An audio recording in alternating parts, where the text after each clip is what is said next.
योग किसे करना चाहिए और योग क्यों करना चाहिए।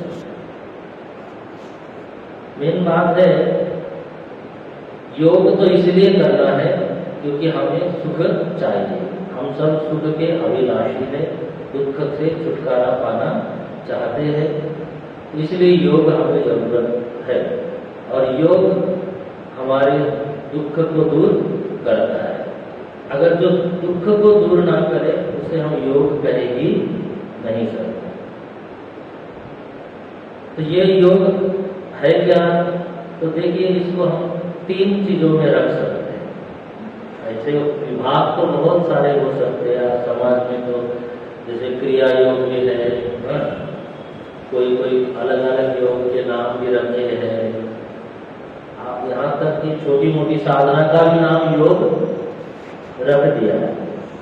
लेकिन महर्षि पतंजलि जिसे 3 योग में डिवाइड करते हैं, हमारे प्राचीन आचार्यों ने उसको किया है।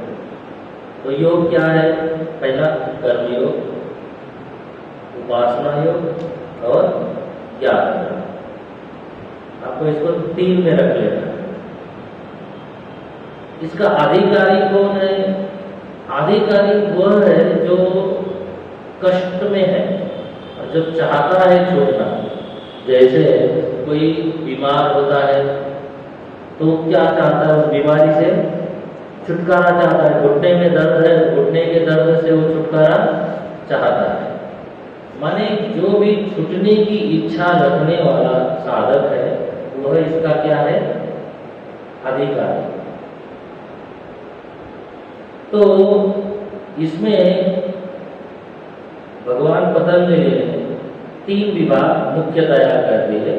कर्मयोग, उपासना योग जिसे हम भक्ति योग भी कह सकते हैं, और तीसरा है ज्ञान योग। कर्मयोग में जो कर्म हम कर रहे हैं तो वो योग बने, क्योंकि कर्म अपने आप योग नहीं बनता है। क्योंकि हमने पहले ही अर्थ किया, योग बने जोड़ने वाला।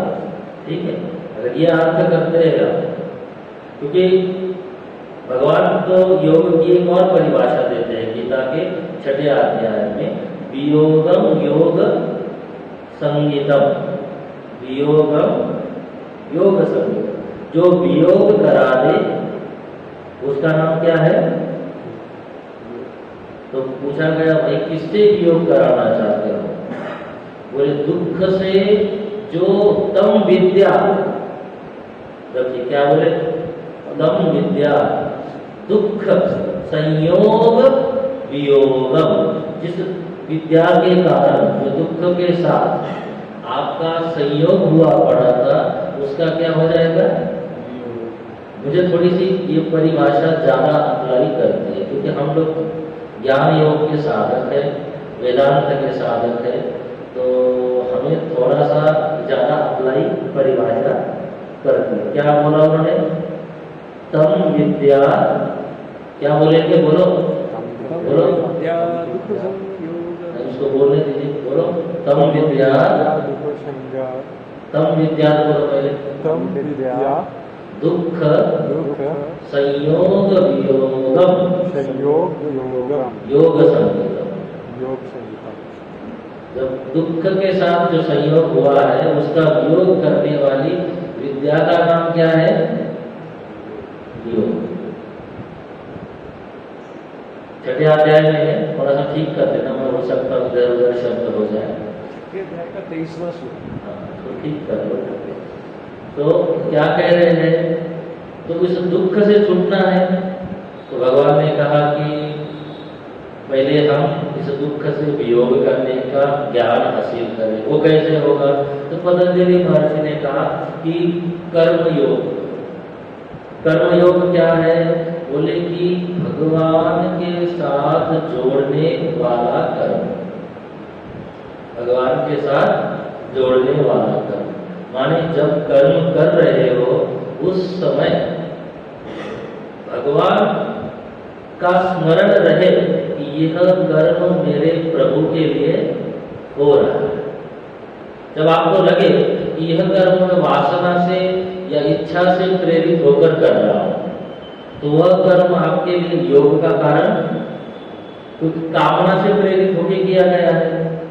तो उस कर्म को जब हम कर्तव्य के दायरे में लाए, और कर्तव्य को भी थोड़ा महीन रेखा है, कर्तव्य में और योग में एक महीन रेखा है, उसको जब हम परमात्मा के लिए, कर्तव्य भी हम कभी कभी अपने वासना और कामना के लिए करते हैं, ठीक है, उसको जब हम परमात्मा के लिए करते हैं तो वो क्या बन जाता है, योग बन जाता है। उपासना में भी यह चीज है। उपासना जब हम कामना से युक्त होकर करते हैं, बहुत लोग उपासना करते हैं, भक्ति करते हैं ना, तो जरूरी नहीं है कि वह भक्ति परमात्मा प्राप्ति के लिए हो। वो भक्ति इसके लिए भी होती है कि भाई लड़का हो जाए, फिर क्या बोलते दुख दूर हो जाए, फिर कोई मनोकामना पूरी हो जाए, जो मन्नत मांगते हो क्या होता है, उसमें भी भक्ति करनी पड़ती है, उपासना करनी पड़ती है। रावण ने भी उपासना की थी, लेकिन रावण ने इतने वर्ष तक तप करने के बाद क्या मांगा, अपने लिए शक्ति मांगी। कुंभकर्ण ने तपस्या की, तपस्या करके उसने क्या मांगा, निद्रासन, इंद्रासन मांगना था। क्या बोला वो कि मुझे निद्रासन दो। तो क्या मांगा आपने, क्यों की, क्योंकि भावना है, किसी भी क्रिया के पीछे जो प्रेरक तत्व है वो क्या है, भावना। वो भावना क्या है, अगर वो भावना सही है तो फिर वो उपासना बनेगा, वो योग बनेगा। क्यों उपासना में रहेंगे, क्या बनेगा, वो योग बनेगा। वही विभीषण ने भगवान की भक्ति मांगी, भगवान से भक्ति मांगी। वो मानस के आधार पे आप उसको देखेंगे, मानस में सुतीक्ष्ण जी ने भगवान से कहा, अस अभिमान जाय नहीं घोरे, मैं सेवक रघुपति पति मोरे। माने यह अभिमान कभी भी ना जाए। अभिमान माने यह बुद्धि, यह विवेक, यह विचार कभी नष्ट ना हो कि मैं सेवक हूँ और मेरे स्वामी, पति माने स्वामी, मेरे स्वामी कौन है, रघुपति। जब आपके चित्त में यह बात बैठी रहती है कि मेरा स्वामी कौन है, परमात्मा है, और मैं परमात्मा का सेवक हूं, तो सेवक को स्वतंत्र विचार करने का फिर कोई अधिकार नहीं है। वो अपने मन के लिए तो काम नहीं करेगा, फिर किसके लिए काम करेगा, स्वामी की तृप्ति के लिए, अपने कर्तव्य का पालन करेगा। तो यह जो भक्ति का चरम है, अस अभिमान जाय नहीं घोरे, मैं सेवक रघुपति पति मोरे। सो जब उपासना योग सिद्ध होता है, फिर ज्ञान योग। ज्ञान योग क्या है, ज्ञान योग यह है कि इस जगत का सर्व का कारण परमात्मा है, परमात्मा के अलावा अन्य कोई चीज नहीं है। जब यह ज्ञान परमात्मा के साथ जोड़ता है, और वो परमात्मा मुझसे भिन्न भी नहीं है, इसी का नाम है ज्ञान योग। जो परमात्मा के साथ जोड़ दे, एकाकार करा दे, उस ज्ञान का नाम है ज्ञान योग। केवल यहाँ पे पुस्तक पढ़ने का नाम ज्ञान योग नहीं है, वो ज्ञान हो सकता है। इसलिए उन्होंने जब अष्टांग योग की साधना बताई, तो क्यों देख रहे हो, पुस्तक पढ़ने के बाद की पुस्तक पढ़ दिया। ज्ञान अष्टांग योग में जो स्वाध्याय ईश्वर प्रणिधान, क्या शब्द प्रयोग किया, स्वाध्याय और ईश्वर प्रणिधान। स्वाध्याय करने के लिए कहा गया, और फिर ईश्वर प्रणिधान। ईश्वर में तदाकार वृत्ति होना, इसका परिणाम ज्ञान का यह है, तो वो ज्ञान योग तब बनता है। अब जब हम लोग जीवन में चल रहे हैं, इसके लिए योग अन्य तरीके और भी है, केवल इतना ही योग नहीं है। लेकिन मुख्यतया जो परमात्मा के साथ जोड़ने के लिए जो योग कहा गया वो मुख्य क्या है? कर्म योग, उपासना योग और ज्ञान योग। अब इसी में आप इसको पुष्ट करने के लिए अन्य साधन बताए गए। तो पतंजलि महर्षि ने अष्टांग योग का निरूपण किया। और मैं आपसे निवेदन करूंगा कि चाहे आप गीता अभ्यासी हो, चाहे आप उपनिषद का अभ्यास करते हो, चाहे भागवत जी पढ़ते हो, चाहे रामायण पढ़ते हो, चाहे आप जो भी साधना करते हो, उन सब साधना में उपजीव्य साधन है कौन सा? योग। योग के बिना भगवान शंकराचार्य ने कहा कि कोई भी साधना आप नहीं कर सकते। गीता में भगवान ने महर्षि पतंजलि के इसी अष्टांग योग को थोड़ा सा अलग ढंग से विस्तारित करके एक जगह न होकर वो थोड़ा सा अलग अलग टुकड़ों में, अलग अलग अध्यायों में आपको प्राप्त करो। जैसे 8 अंग कौन से, कौन बता सकता है? बताइए। नियम, आसन, प्राणायाम, प्रत्याहार, धारणा, ध्यान, समाधि। ये सबको याद कर लेना चाहिए कम से कम। आप जो लोग योग करते, योग दिवस के दिन सब भारतीय लोग चिल्लाते हैं योग दिवस, योग दिवस, और आपसे कोई पूछ ले योग माने होता क्या है, तो क्या बोलते? तो 8 अंग है। समाधि तक पहुंचना है। यम, नियम, आसन, प्राणायाम, प्रत्याहार, धारणा, ध्यान और समाधि। योग चित्त वृत्ति निरोध सबसे कठिन कार्य है। व्यक्ति को अपनी चित्त वृत्ति का निरोध करना बहुत मुश्किल है। आप एक जगह बैठे रहिए, तमाम वृत्तियां, विचार आते रहेंगे, आते रहेंगे, आते रहेंगे, निरोध नहीं हो पाता। और हम लोग सोचते क्या है, हम मन का निरोध करेंगे। मैं आपसे निवेदन करूंगा, शास्त्र कहता है मनोनिरोध कभी भी नहीं होता है। वेदांत के अनुसार मन का निरोध नहीं होता। योग दर्शन भी नहीं कहता। महर्षि पतंजलि ने देखिए सावधानी बरती। उन्होंने ये नहीं कहा कि मनोनिरोध योग या चित्त निरोध योग नहीं कहा। क्या कहा? चित्त वृत्ति निरोध। क्योंकि आपको फिर मन का निरोध करने में ध्यान ही नहीं देना है। सुधार कहाँ करना है हमें? वृत्ति पे। गड़बड़ी वृत्ति में है। हम कहते हैं चित्त चंचल हो गया। अर्जुन ने कहा चंचलम हि मन कृष्णे प्रमाथि बलवत् दृढ़म्। हे कृष्ण, मन बड़ा चंचल है। मन मतलब चित्त चंचल है। चंचल की वजह भगवान ने कहा चंचल अंचल कुछ नहीं है, वो तुमने अभ्यास के कारण ऐसा बना दिया। भगवान की दृष्टि में मन चंचल नहीं है।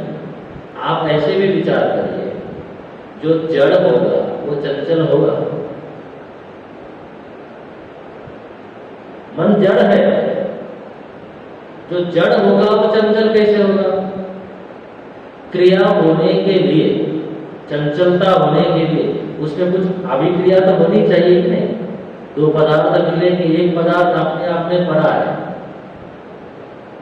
तो तब तक कुछ भी उसमें नहीं होता जब तक दूसरा पदार्थ उसके साथ जाके गड़बड़ नहीं करता। आप भी जब आपका मन शांत है, एकाग्र है, आप बैठे हुए हो, तब तक चंचल नहीं होता जब तक कोई और आगे डिस्टर्ब। आप खुद देख लीजिए, बहुत बार ऐसा होता है, आप बड़े आराम से शांति से बैठे हुए होते, कोई आता है और आपको डिस्टर्ब करके चला जाता है। चंचलता कहाँ पर है? बोले वृत्ति में।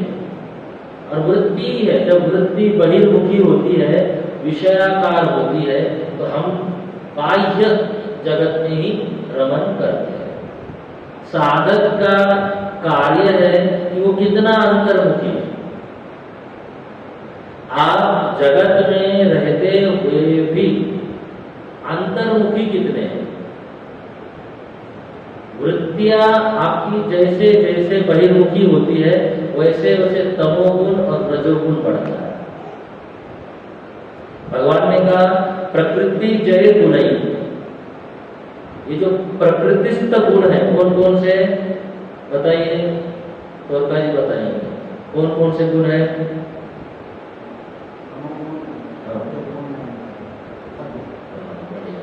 सत्व रज और तम, ये प्रकृति है और हम प्रकृतिस्थ है। कैसे है? प्रकृतिस्थ है, प्रकृति में ही रहते हैं, चाहे खाते हैं, सोते हैं, बैठते हैं, चलते हैं, काम करते हैं, कहाँ करते हैं? प्रकृति में ही करते हैं। तो लेकिन जैसे जैसे वृत्ति आपकी बहिर्मुखी होती है तो दो गुण हावी होते हैं, रजोगुण और तमोगुण। माने अगर चित्त भारी हो जाता है, इसका ये मतलब नहीं कि वो एकाग्र हो गए, भले ही रजोगुण कार्य नहीं कर रहा है, वो थक गया है चित्त, तो तमोगुण बढ़ गया। तो बहुत नींद आना भी एक अच्छी चीज नहीं है। योगी वो नहीं हो सकता जो अधिक सोता है, जो अधिक खाता है, जो अधिक भूखा भी रहता है, उसको योगी बनने का कोई अधिकार नहीं। भगवान श्री कृष्ण कह रहे हैं कि योगी वो हो नहीं सकता। योगी कौन होगा? जो सम आचरण करे, जो उसकी आवश्यकता है भोजन की वो आवश्यकता पूरी करेगा, समय पे सोएगा, समय पे उठेगा, उतनी ही वृत्तियों को अंदर स्थान देगा, विषयों को जो उसको जरूरत है। सिर्फ पेपर आप पढ़ते हैं, पेपर में तमाम चीज आती है, आप आरंभ से लेके इति तक पढ़ते हो, ये आदत है किसी को? अगर ये आदत है तो छोड़ दीजिए, ये ठीक नहीं है। आपके काम की चीज आप ग्रहण करोगे ना, आपको रोज की दैनिक समाचार चाहिए, तो फर्स्ट पेज पे आपको लगभग देश में क्या हुआ, विदेश में क्या हुआ, फर्स्ट पेज पे ही पता चलता है। उसके बाद आपके शहर का पेज होता है, आपके राज्य का पेज होता है, और फिर कुछ काम का जो चीज आता है एडिटोरियल वगैरह वो जरूरी होता है। लेकिन अगर सब चीज आप करेंगे तो आपकी वृत्ति कितनी बहिर्मुखी होगी। उसमें ऐसी भी चीजें होती है कुछ जो आपके काम की नहीं होती, जो आपको जरूरी नहीं पढ़ेंगे तो भी कुछ नुकसान आपका होगा नहीं, बल्कि पढ़ने से नुकसान हो सकता है। तो जैसे जैसे वृत्ति बहिर्मुखी होती है तो तमो और रज बढ़ता है, और वैसे ही जैसे जैसे वृत्ति अंतर्मुखी होती है वैसे वैसे सत्वगुण बढ़ता है। जो शब्द आया है नित्य सत्वस्थ भव अर्जुन, योग के संदर्भ में कि हे अर्जुन तुम क्या बन जाओ? नित्य सत्वस्थ हो जाओ। तो नित्य सत्वस्थ होंगे कैसे? 3 उपाय बताए गए हैं। पहला उपाय है आपको अपने जीवन में उपासना योग को धारण करना है, कर्म योग को धारण करना है। जब ये चीजें आएगी तो चित्त अपने आप ही सत्व गुण की तरफ बढ़ेगा, वृत्तियां अंतर्मुखी होगी, अधिक चंचलता अधिक बहिर्मुखता वृत्ति में नहीं रहेगी। और जैसे जैसे जैसे चित्त की वृत्ति अंदर आती जाएगी वैसे वैसे आप समाधि की ओर अग्रसर होंगे। अब आपको ध्यान करना है, इसके लिए उपयोगी है आपका यह देह, उसके लिए उपयोगी है आपका मन, उसके लिए उपयोगी है आपकी बुद्धि। तो इनके स्वास्थ्य का ध्यान रखना भी आपका क्या है? दायित्व है। अब वो प्रारब्ध के अनुसार किसी को ज्यादा किसी को कम मिलता है, इसमें कोई हताश होने की बात नहीं। किसी को बहुत अच्छा स्वास्थ्य मिलता है, मैं देखा हूँ 80-90 साल के होने के बाद भी उनको कोई बीमारी नहीं होती, बिल्कुल धनाधन वो खाते पीते चलते सत्संग करते हुए दिखाई देते हैं। ये प्रभु की कृपा है, पूर्व जन्म का उनका पुण्य है। लेकिन अब इसको स्वस्थ रखने के लिए महर्षि ने उपाय बताया, आसन और प्राणायाम। प्राण को नियंत्रित करने के लिए भगवान ने भी बहुत जोर दिया है। प्राणापान समान समकृतो, पान और अपान को क्या करना है, सम करना है। और मनुस्मृति में 3 प्राणायाम करने के लिए आवश्यक बताया है मनुष्य। मनुस्मृति हमारे लिए क्या है, प्रमाण ग्रंथ है, ये बात ध्यान में रखिएगा। लोग जो भी बोलते हो उसमें 3 प्राणायाम आपको जीवन में अवश्य करने, सब नहीं भी कर सकते हैं। पूरक, रेचक और कुंभक। पूरक, रेचक और कुंभक, 3 जीवन में करने और उसकी मात्राएं तय करनी। कितनी देर तक आप गिनते हो ना, 1 2 3, 52 मात्रा कुंभक करना चाहिए। उसके ऊपर भी जा सकते हैं तो 64 तक जाएंगे तो बहुत अच्छा है। और उसमें क्या करना है, ओंकार चिंतन करना है। क्या करना है, अ ई अ उ और म, जो त्रिमात्रा है, इसमें जागृत स्वप्न सुषुप्ति तीनों के आधार पे कारण शरीर, सूक्ष्म शरीर और स्थूल शरीराभिमानी का जो संबोध्य है अ उ और म, इसके ऊपर ध्यान देते हुए ब्रह्माकार वृत्ति बनाने का प्रयास करना चाहिए साधक। ये मनु महाराज ने कहा है। 3 प्राणायाम तो करने ही। फिर महर्षि पतंजलि ने कहा आपको आसन करना है।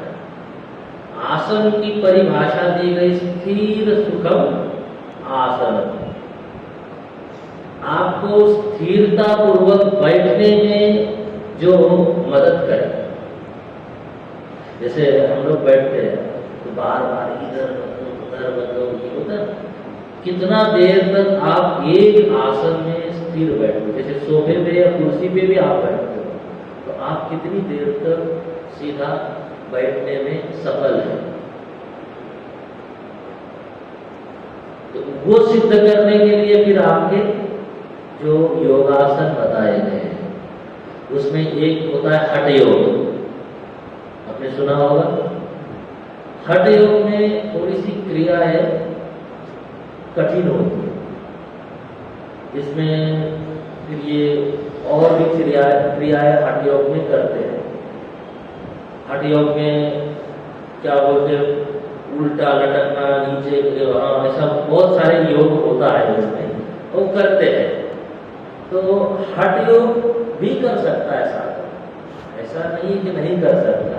लेकिन एक साधारण साधक एक सामान्य तरीके से उसको जो आसन बताए गए हैं, कितने आसन हैं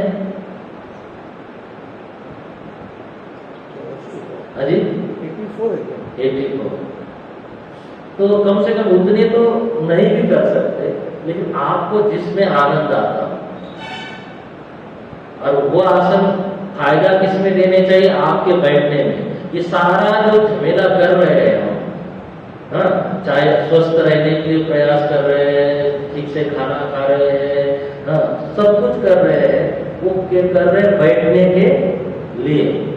साधना क्या है आपकी, आप ठीक से बैठे, इस देह का सही सही उपयोग कर सके। हम पिछले रविवार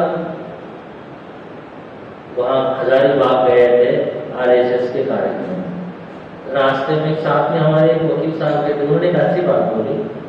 उनको ज्यादा कुछ मालूम नहीं था अध्यात्म का, लेकिन उनको एक चीज लगी तो उन्होंने एक चीज बोली, स्वामी जी एक लगता है कि ये मनुष्य देह मिला है, आगे मिलेगा कि नहीं मिलेगा क्या मालूम। तो इस देह का उपयोग कल्याण के लिए होना चाहिए। बाकी सब तो हम कर ही रहे हैं, नौकरी भी कर रहे हैं, धन भी कमा रहे हैं, सब कुछ कर रहे हैं, ये सब करते हुए हमारा कल्याण जो है वो हो रहा है कि नहीं हो रहा है, ये अधिक महत्वपूर्ण है। फिर आगे देह मिलेगा भी कि नहीं मिलेगा। और ऐसे भी सनातन धर्म में हम लोग क्या कहते हैं, 84 लाख योनि है। अब इस देह के बाद हम किस योनि में जाएंगे ये भी नहीं मालूम, क्योंकि ये अनिश्चित है, हमारे हाथ में नहीं है। हमारे हाथ में है आपने सत्कर्म, आपकी वृत्ति को अच्छा रखना, जो 8वें अध्याय में भगवान ने बताई है, जीवन सही से करना, भगवान की भक्ति करना, ज्ञानार्जन करना, और क्या बोलते शरीर को स्वस्थ रख के इस शरीर का सही उपयोग करना, ये हमारे हाथ में। इसके अलावा हम कुछ कर नहीं सकते। इसके अलावा हम आगे कुछ ऐसा नया नहीं कर सकते कि अगला जन्म बदल जाएगा। भाई वो तो मैंने कर्म कर दिया, अब फलदाता फल देगा इसका। और मरते समय मालूम नहीं क्या वृत्ति बन जाए, ये भी हमारे हाथ में नहीं। इसीलिए वृत्ति को एकाग्र करने के लिए भी कहा जाता है, अंतकाले च माम अनुस्मर। भगवान को अंतिम समय में स्मरण करना, लेकिन होता है भागवत जी में भगवान कहते हैं कि हे देवहूति, जो क्रिया योग आप लोग कह रहे हैं, जो क्रिया योग है, क्रिया योग भागवत जी के अनुसार समझिएगा। क्रिया योग है भक्ति का नाम। प्रत्येक क्रिया परमात्मा के लिए हो जाती है। चित्त की वृत्ति परमात्मा की तरफ बहने लग जाती है। और उन्होंने सरल उपाय बताया कि विग्रह पूजा में आपका मन लग जाता है। भगवान की विग्रह पूजा में मन लग जाना, ये पहला क्रिया है, पहले प्रथम स्टेज है। फिर उसके बाद परमात्मा की कर लिए सारे कर्म और सारी वृत्तियां को आप बहा देना।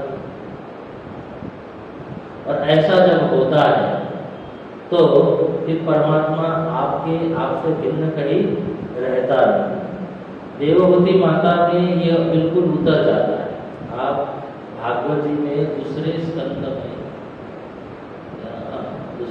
में ये देखेंगे, देवहूति माता का प्रकरण लगभग 7-8 अध्यायों में वो प्रकरण है।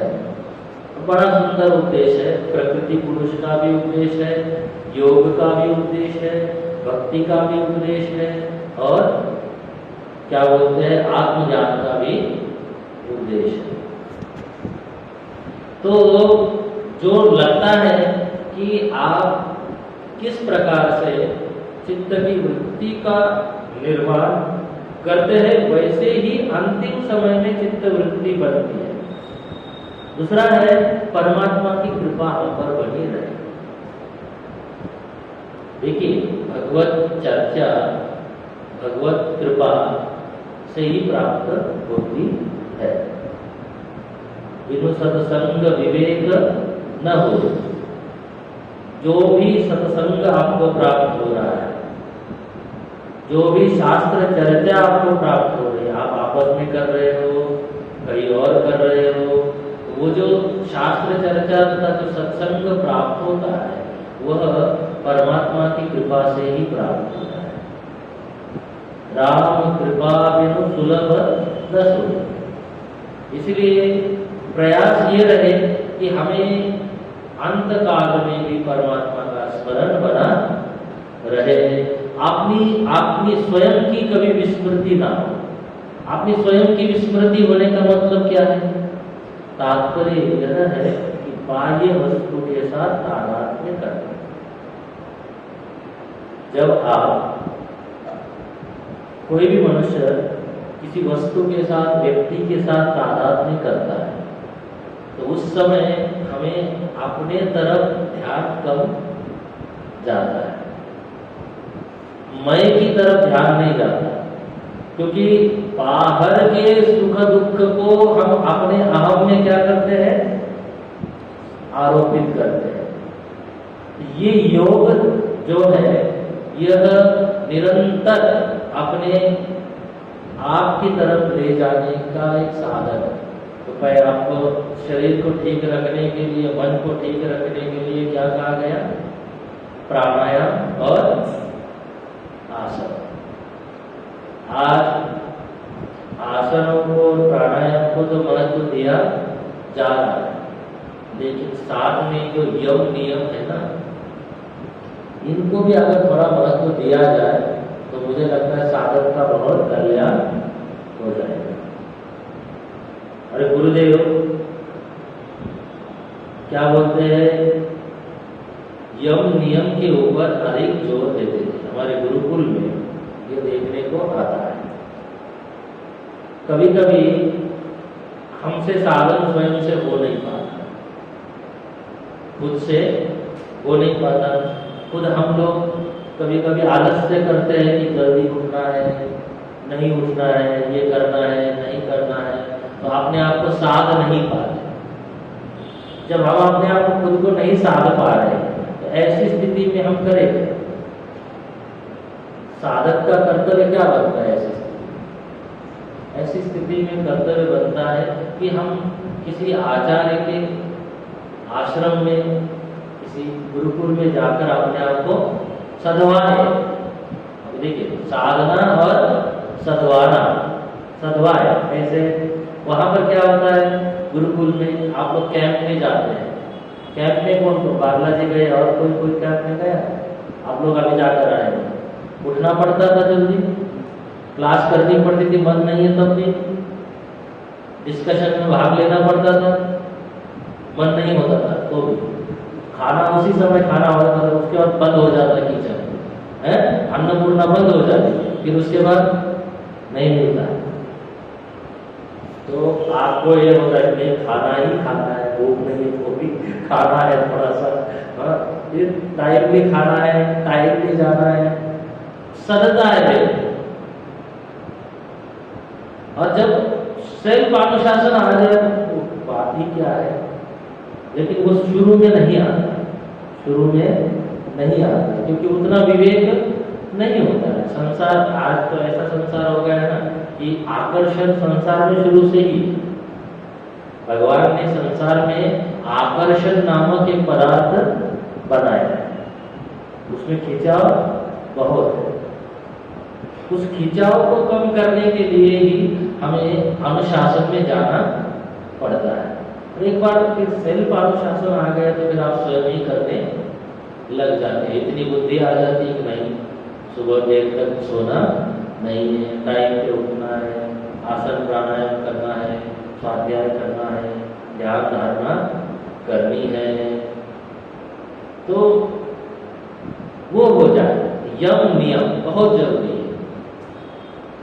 अहिंसा, अस्तेय, ये होना बहुत जरूरी है। आपको अहिंसा अहिंसा का, अहिंसा माने क्या? चित्त में किसी को दुख देने की वृत्ति नहीं हो। अस्तेय,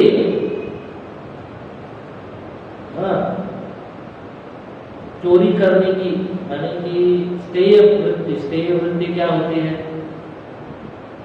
भाई गड़बड़ कर देते, छोटी छोटी चीजों में गड़बड़ कर देते, वो न कर। अस्तेय, यम नियम को धारण करना बहुत जरूरी है।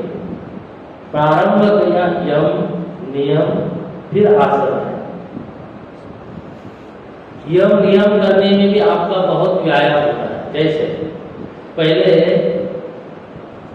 जो लोग टॉयलेट के लिए लोटा लेके दूर जाते थे, लोटा है, बाल्टी है, जो भी लीजिए, दूर जाते थे, तो होता क्या था?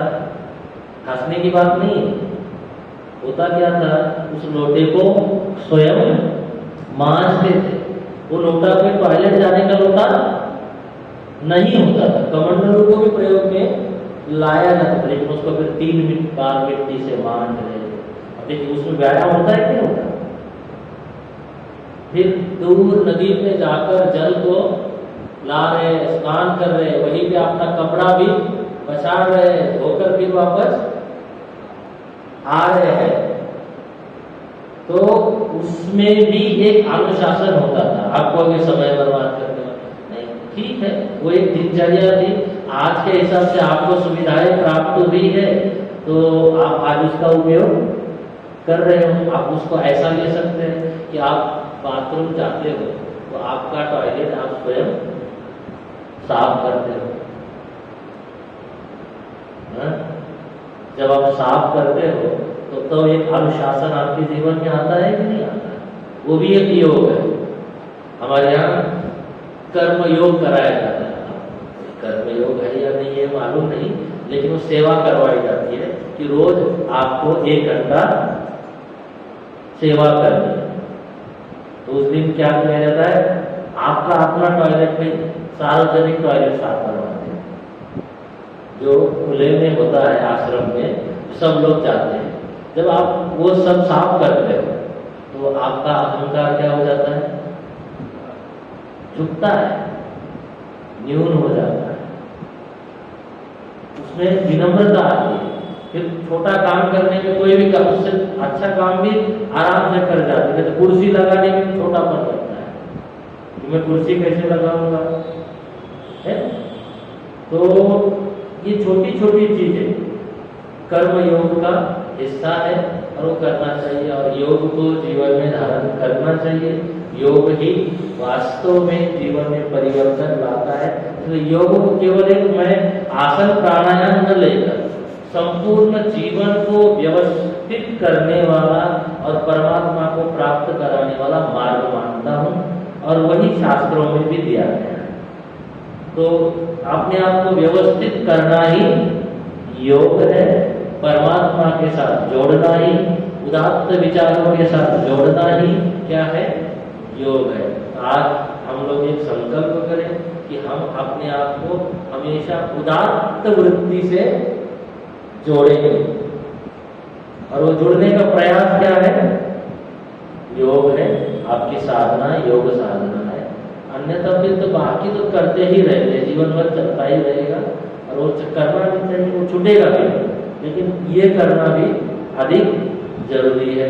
तो 2 दिन हम लोग योगाभ्यास भी करेंगे, त्रिदिवसीय योगाभ्यास करेंगे। कितना बजे? 19-20-21 समय लोग 7 बजे, हाँ 7 बजे, 7 से 8, 8:30 जो भी आप कराते, पूरा लेटा के आसन करवाएंगे इस बार, पूरा लेटा। हम भी आएंगे अपना वो लेके, दरी लेके, लेटा के आसन कराएंगे। हाँ, दूर बिठाएंगे सबको, अच्छे से मेडिटेशन भी कराएंगे। 1-1.5 घंटा करा रहे तो पूरा ही कराया जाए। तो वो करेंगे 3 दिवस, और यहाँ पे सब समय पूरा हो गया। तो पूर्णमदः पूर्णमिदं पूर्णात् पूर्णमुदच्यते पूर्णस्य पूर्णमेवावशिष्यते। ओम शांति शांति शांति। हरि ओम श्री गुरुभ्यो नमः। हरि ओम।